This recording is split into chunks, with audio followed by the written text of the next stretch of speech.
Zašto sam ja oduševljena i koju izdajalicu ja koristim? To je tema ovog videa. Ćao svima, dobrodošli u novi video. Današnji video posvećen je mamama i one koji će to postati, jer pričamo o proizvodu koji mi puno pomaže otkako sam postala mama, posebno me spasio za vrijeme mastitisa, a to je izdajalica. Inače, kad sam napravila svoj popis što mi treba za rodilište i što pripremam prije dolaska bebe, kad sam napisala izdajalice, javile su mi se neke mame koje su rekle ne treba ti izdajalica, to ti je nepotreban trošak. Drago mi je da sam slušala svoju intuiciju i nabavila svoju izdajalicu zato što me spasila za vrijeme mastitisa.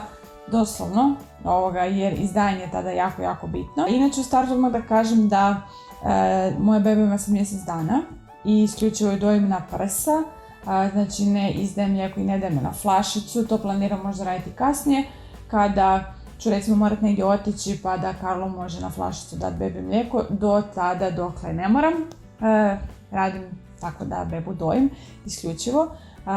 I baš sam danas pričala s pedijatricom pa mi dala neki savjet da bi trebala izdajati višak mlijeka nakon što Valor posiše svoje, se nahrani i onda mu tokom dana davati na žličicu to mlijeko dok je ovako mali, tako da ću vidjeti što ću raditi, no izdajalica svakako treba nam izdajalica. Zašto sam ja oduševljena i koju izdajalicu ja koristim?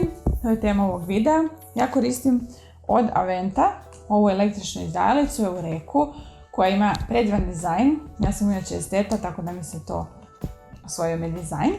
Sad, ono što je fora s ovom izdajalicom, samo da ugasim, je u tome što je vrlo jednostavna za korištenje. Vjerujte mi, to puno znači. Pogotovo ako si u nekoj situaciji kao kada recimo imaš mastitis i umoran si, iscrpljen, izdaješ u 3 ujutro. Ako ima puno ako ima puno dijelova ta izdajalica, vjerojatno će ti biti to naporno sastavljati. Ovo je full jednostavno, ovo se zašarafi. Stavi se gore, ima ovaj silikonski nastavak za dojku. Spoji se ova tu cjevčica i to je to. Inače, da budem iskrena, prije nego što sam počela izdajati, dok još nisam rodila, ja sam mislila da to izdajanje, da je to nešto jako strašno i jako bolno, jako nelagodno, međutim, stvarno je ugodno i vrlo iznenađujuće kakvo iskustvo s tim izdajanjem. Ne znam da li do izdajalice ili općenito da to nije tako strašno, no svakako što je dobro sa ovim proizvodom, sa Eurekom, je u tome što ona ima ovaj tu silikonski dio koji je zapravo prilagodljiv svim, odgovara gotovo svim bradavicama. Mislim da su rekli u Philipsu oko 99,8% oblika grudi odgovara i stvarno je ugodno kad stavite, jer jako je bitno to što u Philipsu vode računa, puno sam istraživala, je to iskustvo majke za vrijeme samog dojenja, zato što ako mi dojimo i ako nam je neudobno, ako osjećamo nekakvu bol,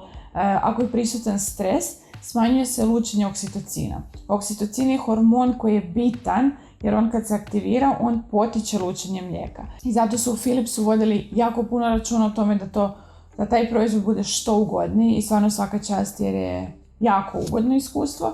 Znači, osim što je ovo jako mekano, prilagođeno vašim grudima, specifičnost njihovim izdajalicama je u tome što ne morate biti u onom položaju nagnute prema naprijed, kao kod drugih izdajalica, kao kod mnogih izdajalica, već možete sjediti uspravno, možete se i nasloniti.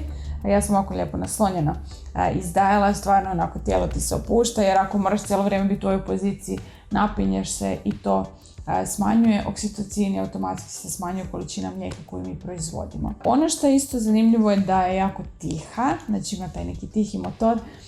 Karlo se smio zato što sam ja izdajala doslovno u meditaciji. Mi zajedno meditiramo, onda on rekao nisam mislio nikad da ćeš ti izdajati u meditaciji, no bilo je vrijeme kad je to bilo potrebno i stvarno ne ide ti na živce, nije bučno, tako da ju možete nositi na neka mjesta gdje treba biti tiho ili slično ako ne želite uznemiravati druge. Super je zbog toga i vrlo je lagana, lako se održava, lako se znači čisti, možete je nositi sa sobom.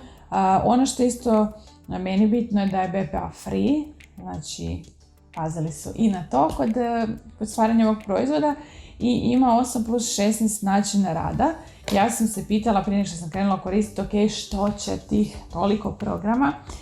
No stvarno znači, zato što imaju programe za stimulaciju i za izdajanje i stvarno ti u određenim trenucima više paše određeni način isisa, a u nekim trenucima ti možda paše da ide brže, da ide sporije i fora je u tome što on ima svoju memoriju, tako da zapamti vaše zadnje koji ste si program namjestili, što je isto fora, da ne morate opet namještavati kako vam paše. Možete si uvijek pauzirati ako se trebate namjestiti i slično, tako da je jako, jako praktična, moj spasitelj u danima mastitisa i svakako ću sad i dalje koristiti kad je potrebno izdojiti ako se stvara previše mlijeka i slično. Javite mi da li ste probali Eureku, kakvi su vaši dojmovi i stavit ću vam dolje u opisu videa link gdje možete nabaviti ovu izdajalicu i to je to. Nadam se da vam se svidio video. Ja sam zahvalna svojoj izdajalici jer me spasila za vrijeme mastitisa